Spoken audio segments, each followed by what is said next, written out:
Everybody, it is Bernard Fields, your multimedia specialist, and welcome to my other show. This is kind of like something that I decided I was going to do just to kind of share a little bit of another passion of mine, which is movies. I love movies, and especially live action, adaptation, comic books, superhero movies. I love that stuff, and it's because of the visual effects, the art that's behind it. And I just did one not too long ago, and I want you guys to go check that out.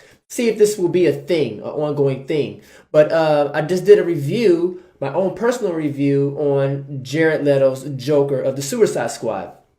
Awesome movie. We're not here to talk about that right now. I want you guys just to go ahead and take a look at that after you watch this. But right now, I want to kind of talk about a little bit of what you guys, what you kind of see right here.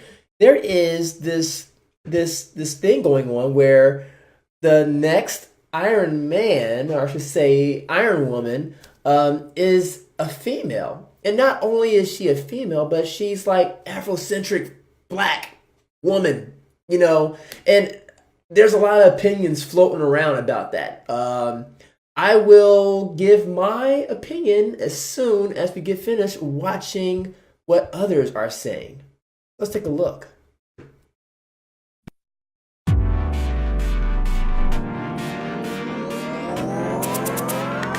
Damien here with IGN News. Yesterday, Marvel made the surprise announcement that the Iron Man mantle is being passed to 15-year-old tech whiz Riri Williams. Now, thanks to CBR, we know what this teen female Iron Man will look like. Check out Stefano Caselli's concept art for the new Iron Man armor here. Clearly, the new armor is sticking closely to the aesthetic established by Tony's current armor. Compared to traditional Iron Man suits, this one is sleeker, smaller, and more angular. And if it takes after the current armor, expect Riri's new suit to be able to adapt to just about any threat, including a built-in stealth mode and the ability to transform into a Hulkbuster suit. Riri currently wears a much bulkier and less advanced version of the armor in the pages of Invincible Iron Man. She reverse engineered that suit in her MIT dorm room, whereas this new armor will show what she's capable of when she has Tony Stark's resources at her disposal. There are still plenty of questions surrounding the new Iron Man and her role in the post-Civil War II Marvel Universe, including what part Tony himself will have to play in the new Invincible Iron Man comic. In an interview with Time, writer Brian Michael Bendis said that Riri's story will be one of a troubled teen rising from a violent upbringing and using her incredible intelligence to make her world a better place. Look for Riri to debut her new armor when Invincible Iron Man #1 hits stores in October. Until then, stay tuned to IGN. Yeah, you guys gotta really honestly let me know what's going on. And I was just told that there was no sound, and that's okay. We're gonna go ahead and continue. But what I was saying is simply this, is that I don't get exactly how this whole Iron Man woman thing is going to work. Like she has an afro. She has an afro and you got a helmet, and black people's hair does not cooperate like white people's hair does.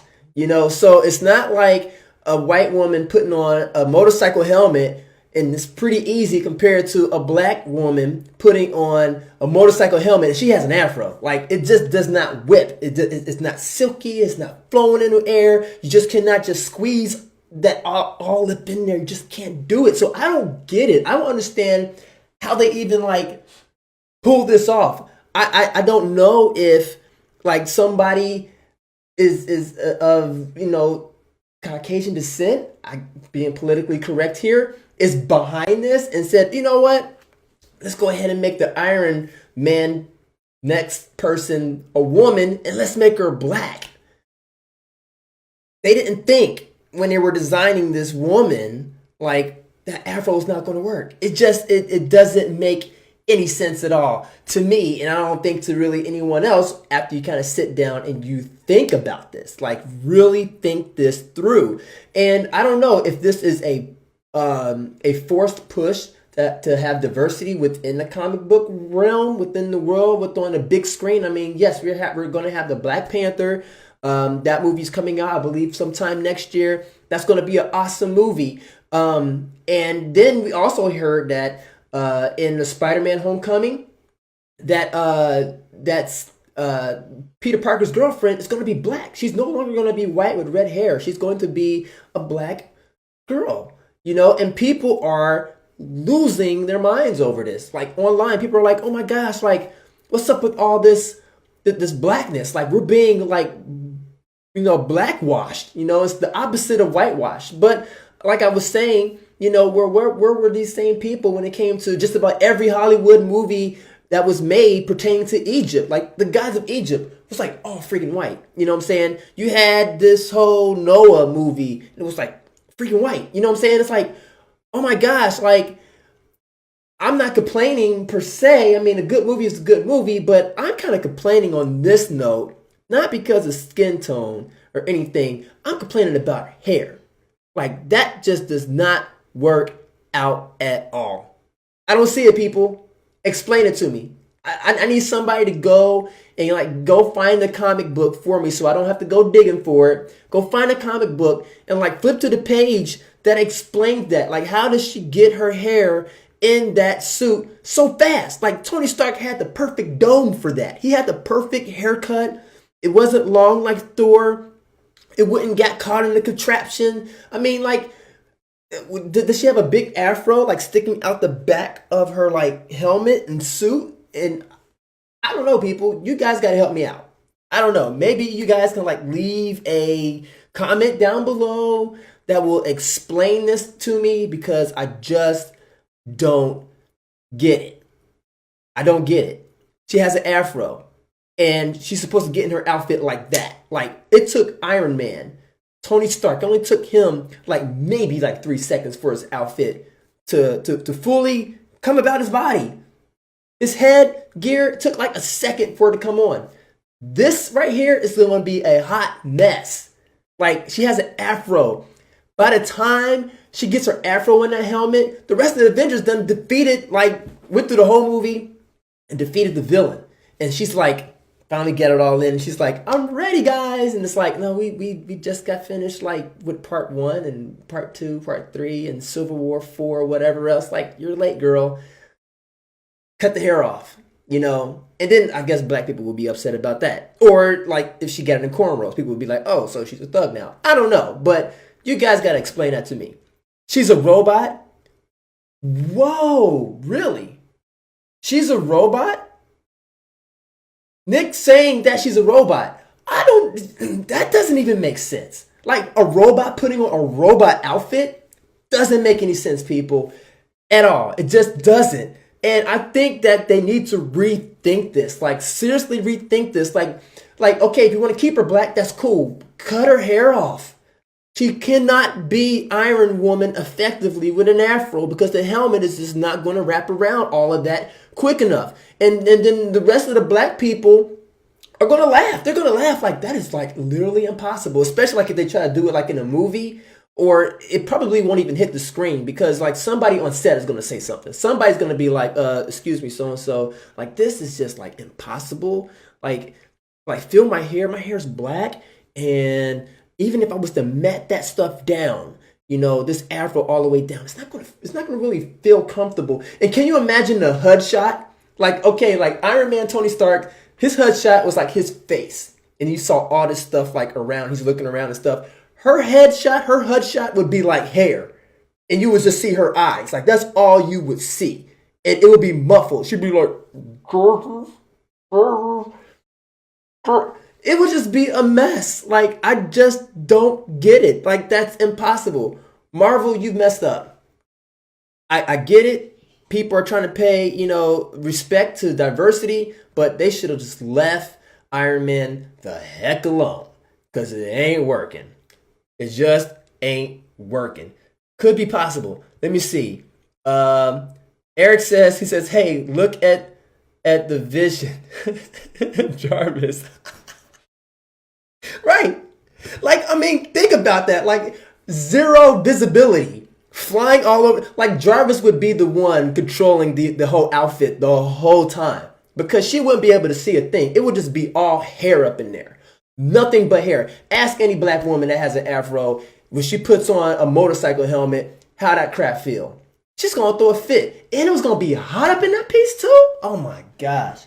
That suit would have to have like super cooling, like, elements in there, like just to blow AC the whole time, because trust me, ain't no black chick trying to have no frizzy messed up hair, especially if they decide, Marvel's like, you know what, Well, that's the easy fix. We'll just give her a perm. That's not going to work, people, because it's like during the movie, they're going to have a segment where she's walking around doing this number, where she's patting her head, and she's like, you know what? Like, I'm sorry, Avengers. Like, yeah, I realized I messed up. Like, the whole outfit, me putting on the whole thing, it just wasn't working. But don't worry, guys. I'm going to go get a perm. And then she comes back, and then her hair is all, like, you know, laid out in a perm. Big problem, Marvel, because even if you do that, if you know black women with perms, they're not about to get their hair all sweaty. It's going to get all freaking messed up. So it's just a no, no, no, no, no. I give this idea 2 thumbs down. And it ain't because I'm hating on blacks. It's just because it ain't going to work, period. So, let me see. Laura Wing, she says, gender identity man. Maybe she's a male Iron Man who identifies with black female. Maybe they need to cut. They need a black hair care consultant on set to make these things believable. They're going to need to do that. Like, you are absolutely correct. And you guys, I'm not saying you guys are here. When I first heard the announcement, which was about 2 months ago, I said immediately, that ain't going to work. She has an afro. Is anybody talking to these people? It can't possibly be a black person in that room that's thinking, that's saying that that's a great idea. It had to have been a room full of all white people that was like, we're just going to jump on a bandwagon of diversity and let's just make Iron Man a black woman. No, ain't going to work. You have to cut that stuff like off. She's going to have to walk around here like Amber Rose. And if you don't know who Amber Rose is, at your own discretion, go look her up. But I'm just warning you of pictures. I'm going to just say that. Amber Rose, go look her up. Or do Amber Rose headshot. That'll be safe. Amber Rose headshot, and you will see like that she's black and her hair is shaved and it's nice. Like, it works. But this right here, guys, that ain't working. It ain't working. So I'm not going to hold you guys anymore. Jessica Gordon. Oh, thank you very much for stepping. Jessica Gordon, let me ask you this question while I have you here. Is it possible to have an afro that big and stick it in a helmet? And guys, go check out her picture. She's a very beautiful, gorgeous woman, but she should have the answer because she does hair and does hair right. So I'm gonna wait right here. See what she says. Is it even possible to have an afro and stick it up in a helmet? I ain't talking about a motorcycle helmet. I'm talking like Iron Man's hood helmet that has all them hoods around and to have visibility and to be comfortable and to be able to talk. That chick will have hair all in her mouth. Not happening. There you go. There you go, people. That's the answer. It ain't happening. So therefore, I'm not with it. Maybe I need to just go ahead and just like send this video to Marvel. Let Marvel know. Back out while you still have a chance because it ain't going to work. The black community is just going to laugh. It's just going to be a big fail. A huge, big fail. So again, I'm ending this with 2 thumbs down. Marvel, don't do it. Don't do it. And again, thank you guys for watching. Eric Cross, thank you very much. Jessica, Laura Wing. Who else has been here? Gary Williams, thank you very much. I like to give shout outs to people. Krishna, thank you very much for watching. And then all the other people that decided to stroll on through, thank you guys very, very much. And tune in for the next show. I have no idea when this is going to happen again. Normally, I'm doing tutorials and tips and tricks on graphic design. Like, that's my thing. But this is another passion. This is also art, as you guys can tell. I love movies. I love art. Love cinematography. So, guys, just like this stuff. Share it. And continue the conversation. And we need to, maybe sign a petition. I don't know. Maybe that will help. Maybe if we all go and, sign a petition, get a petition started, and send the video to Marvel, maybe Marvel will be saved. Because right now the universe is about to implode. And with that being said, guys, I am out. Thank you guys very much. And I will catch you guys on the flip side. Remember, guys, to always put forth your best. Love you. Mwah.